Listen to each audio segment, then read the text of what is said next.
So this is a heart-to-heart conversation video with all the IPMAT 2026 aspirants.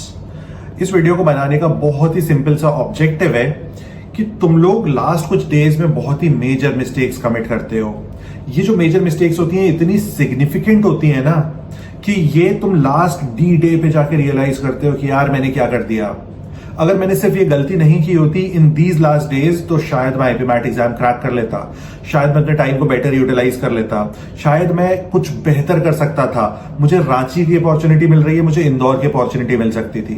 तो ये जो भी छोटी मोटी गलतियां होती है ना, सिर्फ इन्हें कवर करने वाला हूं मैं, और मेरा इंटेंट बहुत ही क्लियर है। This is only for IPMAT 2026 serious aspirants. अगर तुम सीरियस नहीं हो छोड़ दो इस वीडियो को, कोई फायदा नहीं है देखने का, ये टाइम वेस्ट है तुम्हारे लिए। 3 मिस्टेक्स हैं, तीनों मिस्टेक्स को मैं क्विकली कवर करूंगा और मैं चाहता हूं तुम तीनों चीजों को आज से अभी से अपने दिमाग के अंदर बैठा लो और फॉलो करना स्टार्ट कर दो लाइक एनीथिंग, क्योंकि ये मैसिवली ट्रांसफॉर्म कर देंगे तुम्हारी प्रिपरेशन को। So the first thing is the mistake that we are committing from day 1, that is collecting too much material but not studying from it. बहुत सारा मटेरियल बटोर के रख लिया है, फोन में भी मटेरियल भरा हुआ है, लैपटॉप में भी भरा हुआ है, बहुत सारी हार्ड कॉपीज भी हैं, अलग अलग कोचिंग के मटेरियल को भर के रख लिया है, लेकिन कुछ भी पढ़ाई नहीं हो पा रही है। तो मटेरियल कलेक्ट करने से कुछ भी नहीं होता है। मटेरियल कलेक्ट करना is just another waste of time, waste of effort, waste of energy. Material collect करने से ज्यादा बेहतर है तुम सो के अपनी एनर्जी को सेव कर लो या अपनी बॉडी को रिचार्ज कर लो कि जितनी देर पढ़ोगे उतनी देर काम आएगी, उतना तुम्हारा एफर्ट बढ़ेगा, वहां पे अच्छे से फोकस से पढ़ पाओगे। लेकिन मटेरियल कलेक्ट बिल्कुल भी मत करो। देखो तुम स्टार्टिंग से इसी चीज को कर रहे हो, मैं तुम्हें बहुत बार बता चुका हूं बहुत सारी वीडियोज में कि मटेरियल कलेक्ट नहीं करना है। मटेरियल कलेक्ट करोगे पढ़ोगे नहीं, कोई सेंस नहीं है। बहुत ही लिमिटेड मटेरियल को अगर पढ़ोगे, अच्छे से पढ़ोगे तो डेफिनेटली एग्जाम को निकाल सकते हो। तो अब सबसे पहली तुम्हारा काम होना चाहिए कि तुम्हें जितने भी मटेरियल कंफ्यूज करते हैं कि मैंने ये नहीं पढ़ा, ये नहीं पढ़ा, ऐसा नहीं किया, ये छूट गया, ये मेरा दोस्त ये कर रहा है, उन सारी चीजों को अपने फोन से, लैपटॉप से, टैब से डिलीट कर दो। वो सारा मटेरियल जो अननेसेसरी है, हार्ड कॉपी है तुम्हारे पास, उसको एक दूसरी जगह पे ले जाके रख दो कि अपने जूनियर्स को दे देना उस मटेरियल को आज से कुछ महीनों बाद। लेकिन अपने सामने रखे रहोगे तो तुम्हें प्रेशर फील होगा। ये प्रेशर ना तुम्हें सोने देगा, या ये तुम्हें चैन से खाने देगा, ना ही ये तुम्हें चैन से पढ़ने देगा। तो जब इस मटेरियल से तुम्हें हेल्प नहीं हो रही है, उल्टा प्रॉब्लम्स हो रही हैं, तो इस मटेरियल को क्यों रखे हो? हटा दो इस मटेरियल को, एक प्रॉब्लम सॉल्व हो जाएगी। और अगर ये ऑब्स्टिकल सच में तुम फेस कर रहे हो फॉर द लास्ट 6 मंथ्स और इन दिस पीरियड, तो मुझे एक बार बताओ। मुझे ऐसा लगेगा कि जो गलती मैंने कमिट की थी उस गलती को तुम भी कमिट कर रहे थे और मैं अवेलेबल था तुम्हारी हेल्प करने के लिए। सेकंड और थर्ड मिस्टेक पे हम लोग आते हैं, ये दोनों ही इंटरकनेक्टेड है। Second mistake is procrastinating, which means तुम सोच रहे हो पढ़ने का, तुम प्लान कर रहे हो, लेकिन तुम रियल में एग्जीक्यूट कुछ भी नहीं कर पा रहे हो।